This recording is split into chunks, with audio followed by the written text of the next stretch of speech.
Okay, so now we're here back with Jim. He's a reoccurring guest, a very popular guest of mine. And we're going to talk a little bit about water utilities and what their emergency management issues are lately. We got AWIA. We have cyber stuff, if I'm not mistaken, Jim. And I think he's going to touch on some other things. So I'll let Jim take over. And how did you want to do this? You can structure this however you want. Oh wow, I got free reign, huh? Yeah, yeah. Well, it's been just under a year. I think it was March of last year that we last spoke. Yeah, So yeah, lots happened since then. absolutely. Anything in particular that want me to focus on, or any particular questions that you've had since we last spoke that kind of came up that you go, hey, this is something you'd like to hear more about? Yeah, I guess I don't understand the AWIA update. I thought we were done with the AWIA. What does that entail for water utilities? And then, how does a cyber is that part of AWIA, or is that something separate that I know the EPA was working on something, right?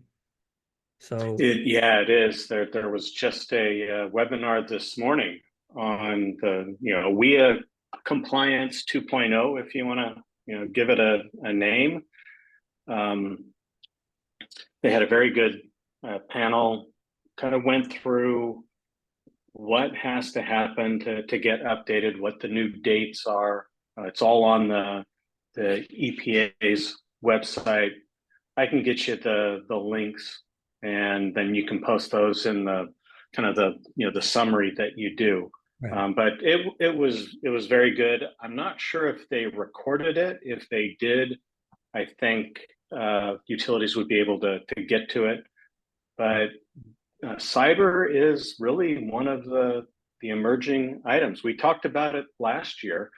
Since then, there were several utilities that got hit with cyber incidents.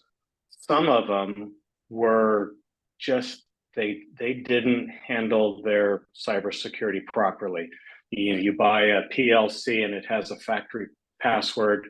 You install it. You set up your own password protection, and it still had the factory password in it. So, anyone can, if it's public facing on the internet, it can be seen and somebody can get to it. But cyber is something that everyone needs to take seriously. EPA has some great resources. CISA, which is I think Critical Infrastructure Security Agency, they have a actual free scanning program that you can sign up for, and they just automatically scan all of your IP addresses to see if anything's vulnerable. And so great services that tax dollars are already paying for. So Mm, we should, as utilities, take advantage of it. okay, and this IP scan is like something that any utility can get, or it's just publicly available, right? Any utility, yes. All you Wow. have to do is connect with CISA. Again, we can uh, get those links available in the show notes, and people can connect with CISA. You send them an email, tell them what you want to do. They'll coordinate with you. You get all of your IP addresses to them, and then they just perform the service regularly. And it's Wow. just a great tool. Wow, isn't that something? Wow. And Yeah. what now is the AWIA? That's something different, right? What are they trying to do with utilities? Yeah. AWIA, stands for the America's Water Infrastructure Act. It was passed in 2018. Yeah, 2018. It requires all water utilities to do a risk and resiliency assessment. I think if anybody wants a little bit more information, they can go to the first podcast that we did Yeah. and listen Yeah. to that, Yeah. and it has a fair amount of information. But it requires utilities to do this risk and resiliency assessment, and then every 5 years do an update. So all the large utilities, their first risk and resiliency assessment was in 2020. And so now we're approaching 2025. So they need to, through the year of 2024, things have changed. Threats have changed. Systems continually change. Maybe it's a new components in a treatment plant, or picking up a whole new section of service area that might have a hospital or a prison or a junior college or a place that could be a shelter. And so anything that's changed that changes the risk profile for that utility needs to be looked at, risk and resiliency assessment updated, and then recertified. So all of the large utilities, 100,000 or more customers, or I guess it's not just services, it's the actual population of 100,000 or more. Oh, wow. Okay, so that's your population. Okay.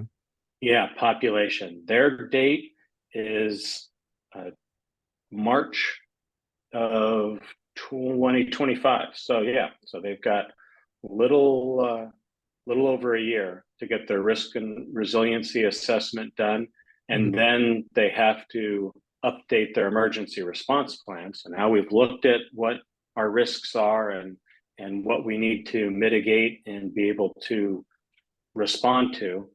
So between March and September, then they have to update their emergency response plan to be able to say, yes, we've looked at this, we see our risks, we can now handle if something happens. I see. Wow. So, in a year, that's for a big utility, that's not that much time really, right? For 1 year? No, but they've had 5 years. So, Okay. Yeah. All utilities should know that this is coming, and it's utilities that are serving a population of 3,300 or more. Okay. So a small little mutual that only has 50 homes isn't going to be affected by this. However, that is a very because it's a small system, they usually have somebody either that's one of the residents that runs the system, or they'll hire one operator to run that system. So they're in the water industry, we kind of look at those as the vulnerable population. They're small utilities, don't have a lot of resources. They're the ones, like we talked about in the last podcast, they need to belong to a mutual aid, mutual assistance organization like CalWarn. Okay. And that way, if something happens, they've got the cavalry that can come in and help. Okay. Yeah. No, I think small water utilities, they're always the concern, like you say, because they're always vulnerable. A lot of them don't have resources to go to conferences and learn about this stuff. And, the water industry doesn't really do that much online webinar wise. They do, but not, I wouldn't say it's never going to beat you going to a conference, So yeah, those guys are always the concern the most. Yeah. What about CalWarn? I know you've done some more things with CalWarn. What are some of the updates on CalWarn? Yeah, there's a lot that's happened this last year. We had a couple meetings. We have a regular monthly board meeting, and we have the kind of other key players in the water industry, State Water Resources Control Board, their Division of Drinking Water, which regulates all of the water utilities in the state of California. They're a regular participant. We've added some new ones. The Association of California Water Agencies, AWWA. Oh yeah, they are now an association member and partner with us. And we've just started to get, because we have a fair number of wastewater utilities now that are CalWarn members. The CWEA, I think that's the California, is it wastewater, California Water Environment Association. I'm actually looking at potentially doing an emergency fuel planning webinar for them, probably in the May timeframe. But we've broken the 600 member mark with CalWarn. Oh wow! We have a grant from State Water Resource Control Board to update our website to make it a little bit more user friendly. Yeah. We've updated the registration process. So now a utility can click on a link, fill out their profile, and then it will go to one of the regional chairs, and they will go ahead and get them set up in the system properly. Last time we talked, we were getting ready to do some major updates. There was a bill, Senate Bill 552, 2021, that requires all water utilities in the state of California to be a member of a mutual aid, mutual assistance association, and they call out CalWarn in the bill. So it says like CalWarn or similar. So we've had regular signups, probably 2 to 6 a month. Like I said, we broke the 600 number mark, but that's still a small percentage compared to what's in the state. Yeah, there's about 8,500 water utilities in the state. Okay. Some of those are some small utilities like mutuals, or it could even be a campsite or a small schoolhouse in the Sierras, just one little location. So we've gained some membership in the process of getting the website updated. We are also looking at some resource typing. There is the AWWA resource typing guide, and it covers quite a few different resources. But I really think some of those odd resources that aren't covered in the guide, so for instance, some of like a valve truck, the product that you have, the Layflat hose, that's not in the resource typing guide, but there's several utilities throughout the state that have that resource. Well, how do we connect and get that to the need? Right. And then they can either pay for it or replace it or whatever mechanism they want to use, clean it and get it back in the same condition. But it's a resource that I think needs to be typed in the CalWarn arsenal, so that if somebody has an earthquake like what they experienced up in Northern California in December of 2022, there were several main breaks, and I don't know if any of your product made it up there, but they had enough of a problem that I think it probably could have been used. Okay. Yeah. No, I did get some requests in quotes and stuff like that, but what happens is they once they find out how much this is going to cost and the dedication to the crew, the training, they usually wait till they're prepared to do that, with my equipment. A lot of times they're not in a rush to buy it. Usually use their subcontractors to help out as much as possible. So my product is more like planning, and I'd like to get to the point where I can rent out trailers, especially in Northern California. That's where I get all my activity. Like almost like 60% of my activity is Northern California. So I'd like to start in Northern California somehow, and then eventually go to contracting. So I'm hoping one day, that'll work. We're a small business. We're still growing. So just got to be patient. So I think it'll happen one day. Well, I know my tenure at San Jose Water, we used it several times. We had 2 instances that I know of. One of them that there was a leak. It was on a right-of-way. 2 residents that really didn't want San Jose Water on the property during winter when they were going to chew things up. So they jumped a leak, and I can't remember how many feet that was, but it was out there for, I think, close to 6 months to a year or something like that. You may remember more. And again, great application. Was that the one where the street fell apart? Because you guys had one where the street fell apart and they weren't going to be able to fix it for 6 months. And I'm not sure. But I know in the early stages, before actually you were on board there, we helped with developing kind of a parts kit that if you had to jump some services because you had a street repair and you had a business or some residents that couldn't be without water, Yeah. it had the list of all the parts, and you just run it, tap it, put it, and connect it. And yeah, there were a couple times for some main replacement jobs where when it came time to do the cutover to the new main, you got to take things down for a while. Well, there were some restaurants and some businesses that couldn't be without water. Yeah. So they went ahead and jumped those businesses, kept them in water while the transition happened, and Right. they were only out for just a very short period of time. So Yeah. yeah, So if anybody's works wondering, great. if anybody's wondering who's listening, when he says jump, he means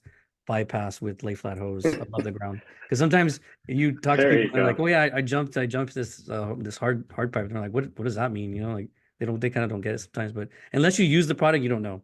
But anyways, I just want to clarify. Yeah, yeah. So I wanted to also ask you about I know you're giving a session on this new dam um update you had.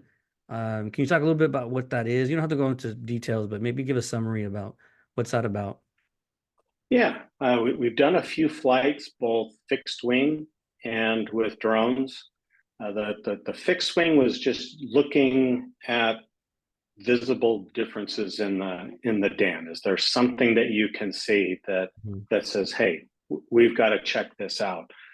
Initially, we thought that with that technology, you'd be able to do some just comparisons, overlay one video to another, and see a difference. And it just didn't work out. That's kind of the reason you do some of the testing. But what it did proof of concept that this makes sense from a rapid deployment perspective. Civil Air Patrol, they're going to be a part of the planning and really the implementation process. They're the first ones that can get up in the air after an earthquake. The '89 earthquake, all the airports shut down. So now, how do you get visual inspection if you can't drive to the location? Because some of these are remote, and if there's landslides or roads that are down, you can't get to it.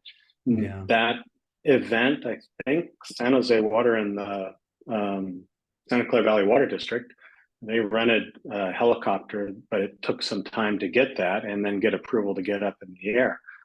The plan is to have some pre-scripted missions. So depending on where the earthquake is epicentered, if it's say the north end of the Hayward Fault, well, then you're going to want to take a look at those assets, dams, some of the East Bay mud and so forth that are in that area.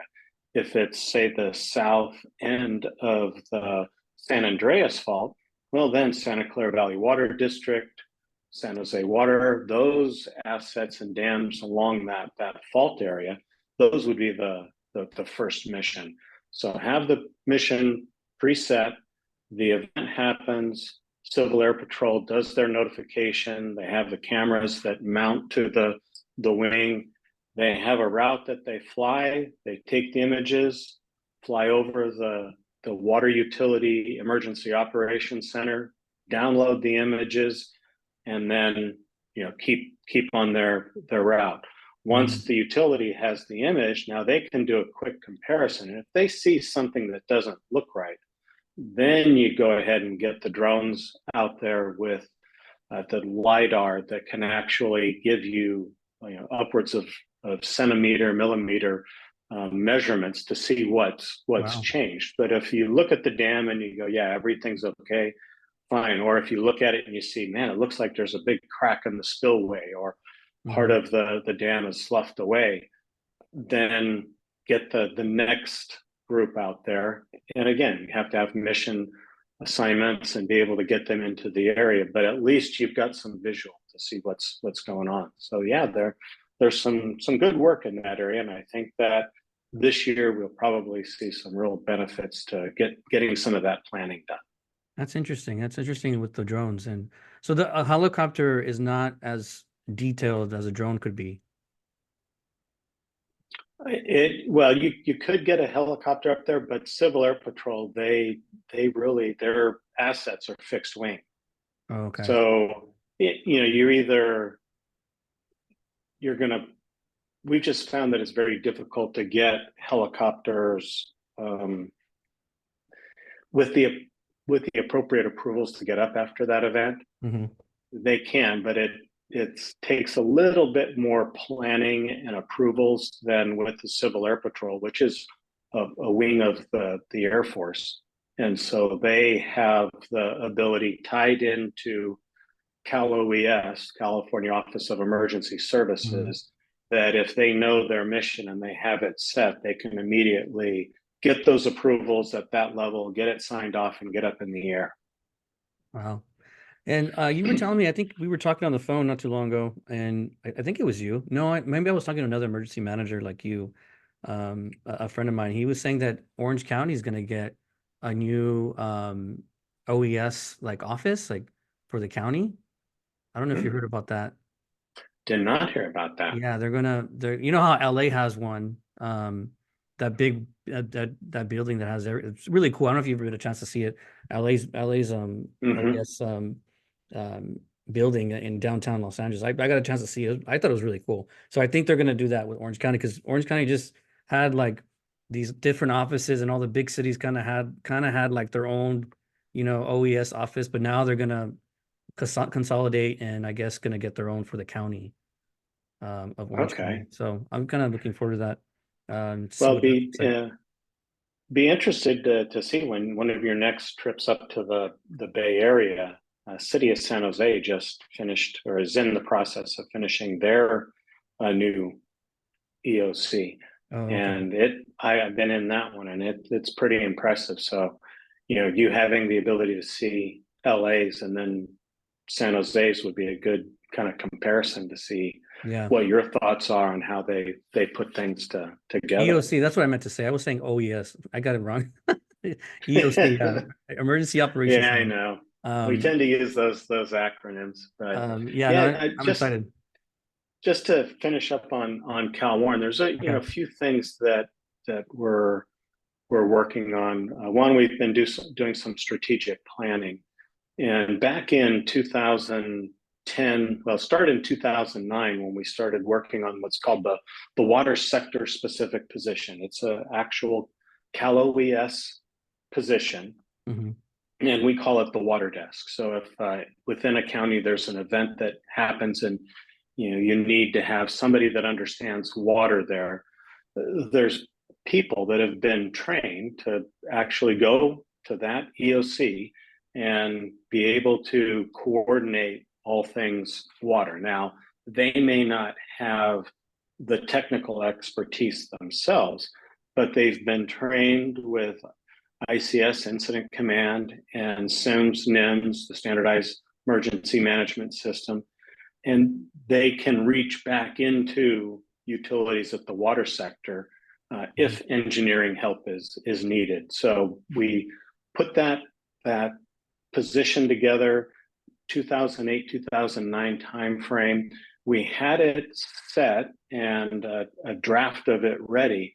And then in 2010, the El Mayor earthquake hit, and we actually deployed some people. Steve Dennis from Alameda County Water, Kelly Hubbard, Gary Sturdivant, and Ray Reardon all deployed. And we had somebody at the county EOC and then one or two people out at the site. So they were able to do some great work. Their treatment plan had failed. We're able to work through their organizations to find some package treatment plants and get those shipped out and installed so they could get the municipal system back up and running. So, everything great. We tested it. It worked well. We finished it in 2011, 2012, did some training, and then it kind of sat for a little while. 2016, update was done.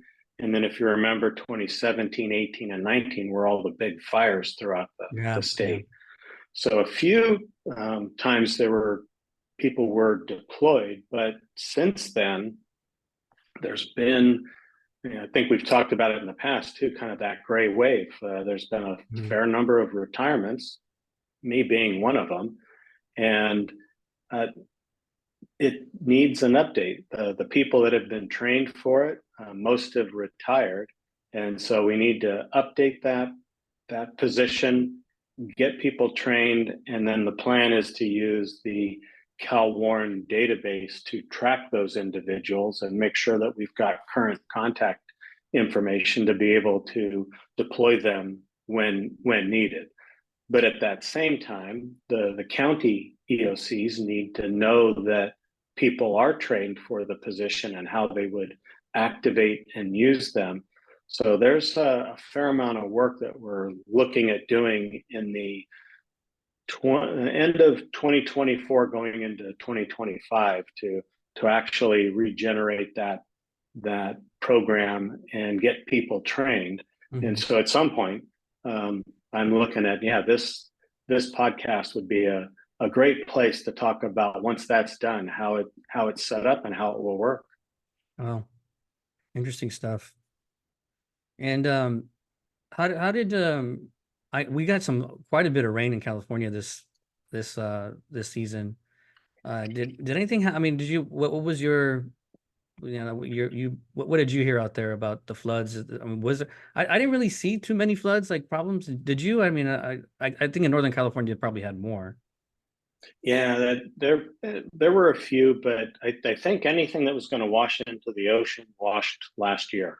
We haven't seen that many issues this year. Actually, to date, we haven't got one call for any mutual aid, mutual assistance. Now we're in that peak of the wet season right now. In this strong El Nino, we do have potential of March and April being some very wet months. Really? Okay. And so we're not out of the woods yet. I actually grabbed a screenshot of it. It's the first time that I have seen it, but there were 3 bands of waves from one of they call it the atmospheric river Arkstorm scenario. Actually, CalWarn and in the Cal Nevada section's Security Emergency Management Committee were instrumental in the development of that Arkstorm scenario. They're in the process of developing Arkstorm 2.0 because there is some historical and geologic evidence that there have been storms and series of storms bigger than what were in the Arkstorm 1 scenario. So some of us are going to be working on that with USGS. But this year, I grabbed a screenshot. There was a heavy band of rain, atmospheric river that was hitting the LA area. There was another that was hitting the Bay Area. And then there was a third that was going up through the northern border of California, southern border of Oregon. So right up through that north coast area. They're used to getting a lot of rain, but never really seen 3 big bands of rain like that coming through the state. And with the Arkstorm scenario, that was one of them, that these huge atmospheric rivers hit both northern and southern California at the same time. And if Northern California is looking for help coming from Southern California and they're hit hard, it's not going to be there. So what do you do? Yeah.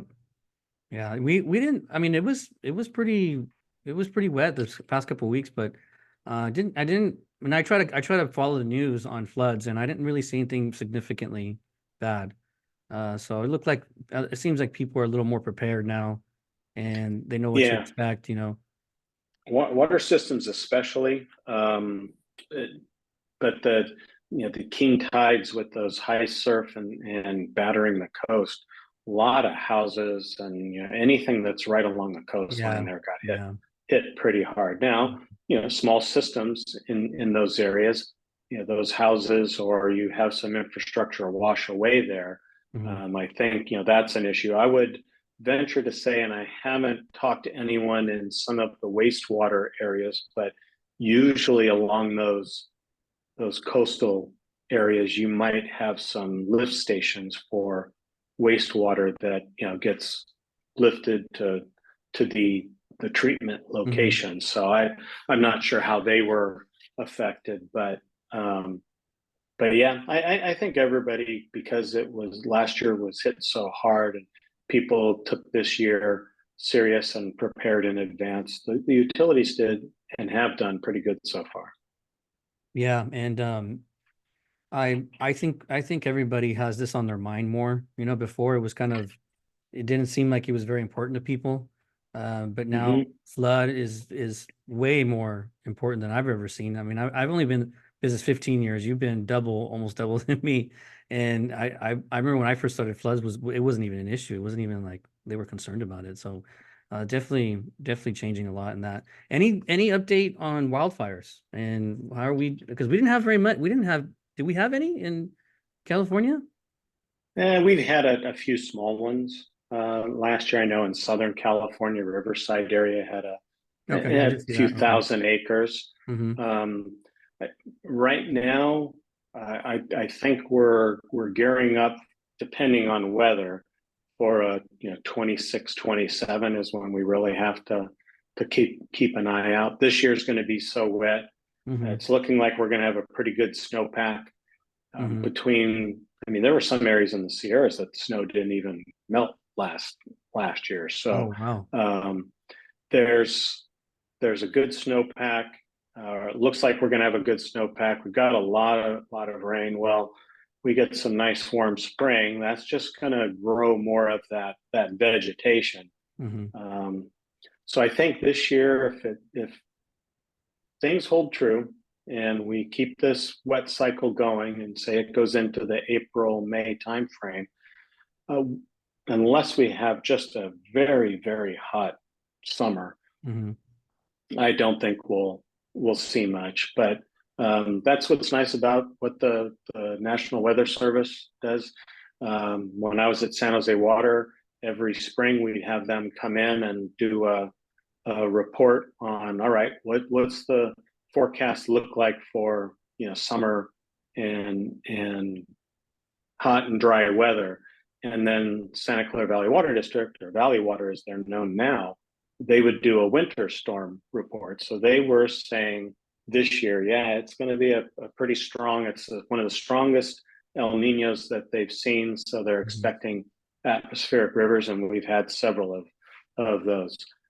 So around the April, May timeframe, Weather Service will be coming out with their um, predictions for the summer. So we'll see what they come up with. If they say it's going to be really hot and really dry, then there is the potential for fire.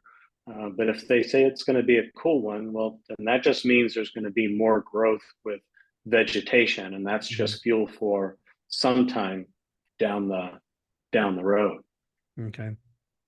Yeah, interesting stuff. I mean, it's always changing, you know, emergency management issues. And last time I had you on the show, you were working on fuel management and how that looks for utilities, you know, in the case of emergency, what do you do with fuel as, you know, that'll dry up super fast in an emergency. So any updates on that? How is that going along for you? Yeah, it's actually starting to get some traction. Last year when we talked about it, there were a few little things being worked, but since then we've really have been working with a kind of a small team. We've put together a lot of the documentation, taken some of the thought process with the planning that I did at San Jose Water, and combined that with some others, and put together a really nice program. Um, Working with one of the Southern California counties, they put together an RFP, and there's two companies, mine being one of them, that are bidding on it, but they want to do a countywide plan. And if that Mhm. goes into effect, I really think that's going to be the impetus to get that emergency fuel planning going throughout the state. It has to be done at the county level. Mm, The resources coming in, the county has control over. So any water utility that has an agreement with a fuel provider, that they're the first in line.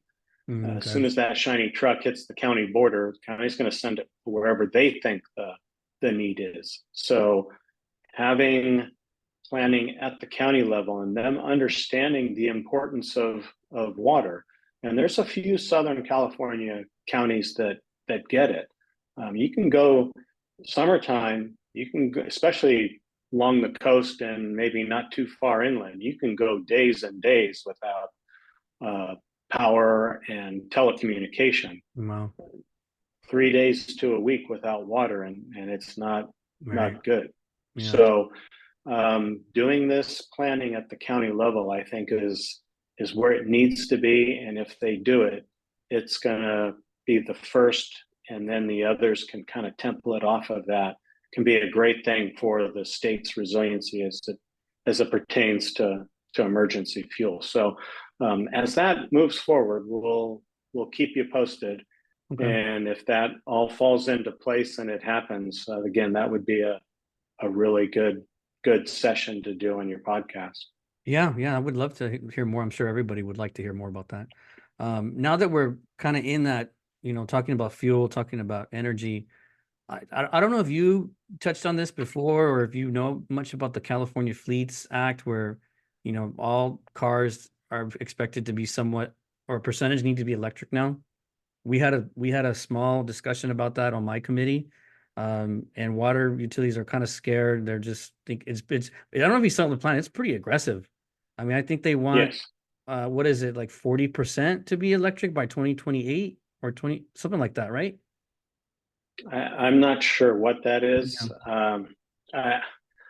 And this is going to be more of a kind of me putting my personal hat, my personal opinion on. I have a feeling it's going to go along the lines of MTBE. If you remember back in the day, MTBE was an oxygenator that was going into all the fuel. It was going to save the environment. Lo and behold, all of a sudden, MTBE was being found in drinking water because it was leaking out of fuel tanks and getting into the water supply. And then all of a sudden, poof, MTBE was gone. We don't have the electric infrastructure to support those goals. So I have a feeling they're going to have to relax those at some point. But as a water utility, you can't bet on that. You have to fall in line. But that does create some big issues for water utilities. I got the email from San Jose Water. I'm a San Jose Water customer, and I got the email that says, "Hey, we've got 24 EV vehicles," and that's great. Other than, are any of those vehicles going to be needed in an emergency? That's a big question. Yeah. And if you're planning on using that vehicle and it's supposed to be out 24/7 after an earthquake, not going to happen. It can only be out for X number of hours, right? And then it's got to sit and recharge. So there's some planning that utilities are going to have to do. It was one of the items that we talked about in the committee that you chair, the Security Emergency Management, at the last Cal Nevada conference. And I believe that's going to be some discussions at ACE along those lines as well. Yeah, I'd like to. So yeah, I don't know how that's gonna play out, but if it comes to fruition from an emergency management perspective, it's going to be tough. Should an earthquake hit, I just don't see how utilities, the critical infrastructure, is going to be able to respond. Yeah, how do you store energy for your cars and your trucks? And if there's an emergency and the power goes out, how do you reserve energy if you can? I mean, how would you do that?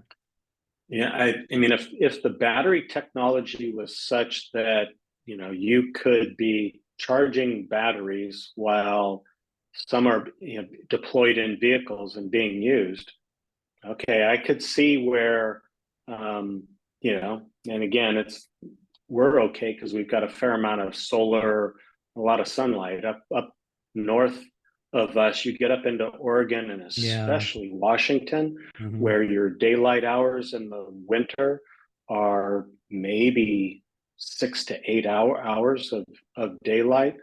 I just don't see, with them, and they've got that big Cascadia fault that if that lets go, they've got a world of hurt up there. Yeah. And how do they respond? I don't see that it's possible, or the planning hasn't been put in place yet to be able to do that. So, Yeah, it sounds you like know, nobody's everybody I talked to, all the water utilities, they say they're all very concerned about that, and mhm.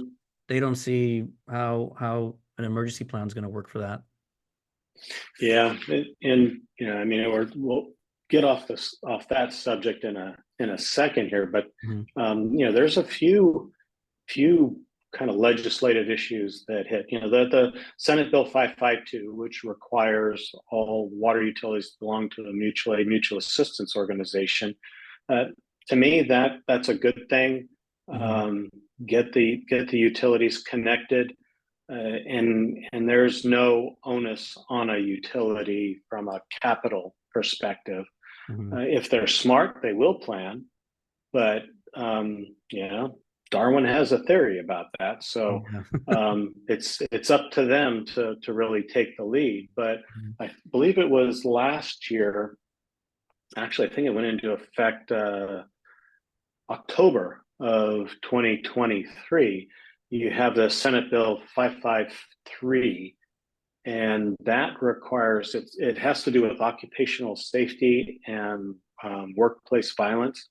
That has some requirements for water utilities and really any business out there. But it's something that we as water utilities, being critical infrastructure and a lifeline, we should be taking serious. I know the California Water Association, their emergency management committee is looking into it. I think it'd probably be good to get you connected with one of my safety contacts Mhm. that's very familiar with that and what's going through the OSHA regulation process right Yeah, I like now. that. Okay. Uh, he might be a good podcast for you, because there are some requirements that water utilities and anyone with an office is going to have to comply with. So, let's get the word out there as soon as possible Yeah, so people absolutely. know. Absolutely. All right. Well, as we wrap up here, we got maybe 8 to 10 minutes left. I wanted to ask, I know you're on a new journey now. You got your own company. You went private. You came to the dark side. Yes. So, I wanted to know, like, what do you do for customers? What do you do for your customers, and what are their concerns? Well, what are you hearing out there now that you're away from the public life and you're into the private life? Yeah, well, the big thing for everyone on the water utility side is cyber. Mm, I don't have the expertise in that area personally, but I do have the connections to get utilities connected with the right people. There's a lot of work being done at the AWWA national level. There's a group of us that are working on an update to the M19. That's yeah, the how to set up an emergency response plan. yeah, So I've seen that. we're Yeah. in the final stage of updating that document, getting it ready. It'll be out for peer review. I'm going to be one of those doing the peer review, but we're trying to make sure that all the sections connect and that it's got a good template for water utilities to use for their emergency response plan. So that's being updated. AWWA is just now getting ready to launch their new business continuity webpage. And so there'll be a lot of great information for utilities in that area. The business continuity is what has to be working or has to come back as fast as possible for a water Mhm. utility so that they can respond and recover. Situations with cyber, those can be very detrimental if it Yeah. has an effect on SCADA systems and that sort of thing. So those are a couple big things. My area, I'm just working with any water utilities, especially in the emergency fuel planning, so that they are prepared. And then at some point, when we get to those county plans and moving up into the state, that the water utility is ready. They know how much fuel that they need. And even if an event happens right now, they can put their order in and know that, hey, I can get the fuel that I need because I know what I need. A lot of critical infrastructure and a lot of responders aren't going to know how much fuel they need and where they need it.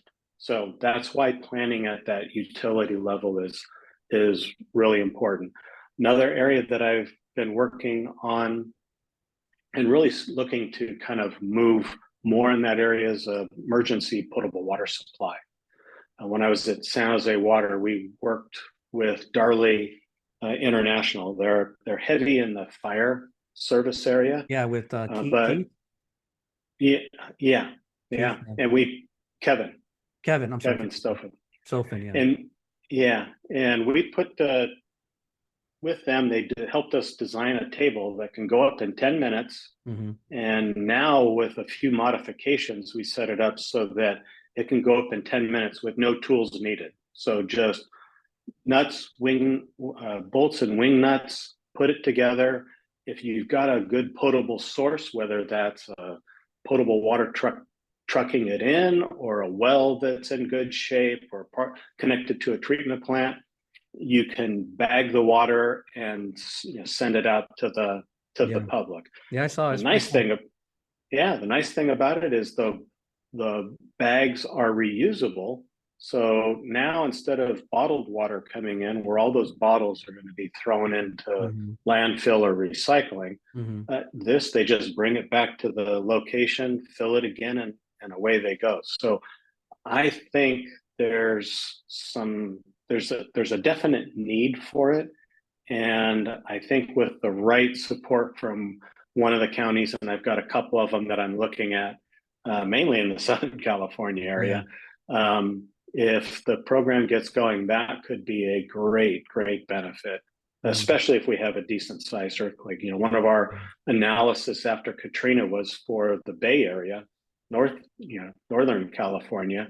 They need about 5 million gallons of water a day just to support people living in that area. Well, that's several truckloads every day of bottled water. There's just no way you're going to be able to do that. So that's when we started looking at some other options, and I think this is going to be one of them.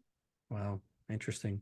Yeah, I had Kevin on the show actually. Oh, cool. Yeah, I had him and he talked about it. So yeah, it's very interesting stuff. And I think that's probably one water utilities, one of the worst nightmares is to, pass out water with the, bags or water bottle. I mean, that's a tough way to deliver water, but better than nothing. People bring in their own container, and is it a milk jug that they didn't rinse very good, and they put water in it and have it sitting there for a day, and all of a sudden they got some contamination problems. So back just a little bit before I left San Jose Water, it was November of 2021, we did a full-scale exercise with the town of Los Gatos, and man, it worked great. The San Jose Water Company crew got it set up, worked, and cars started coming through and getting water.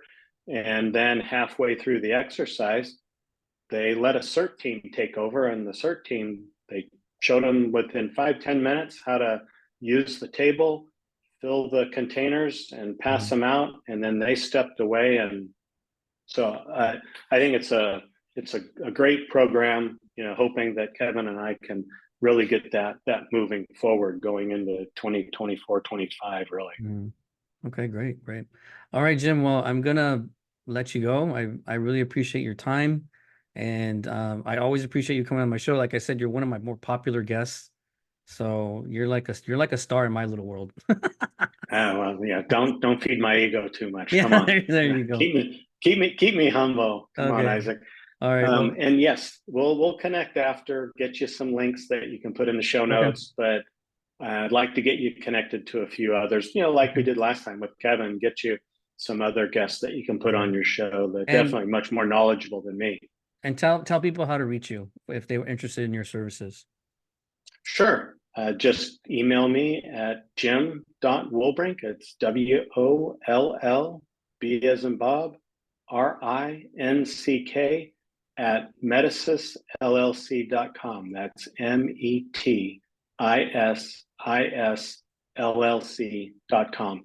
And I'll get that to you so you can put that in the show notes too. Okay. Yeah, and and people listening, they can always email me, and I can always email them with your information. So, okay. Well, thanks, Jim. All right. Okay. Okay. Hey, great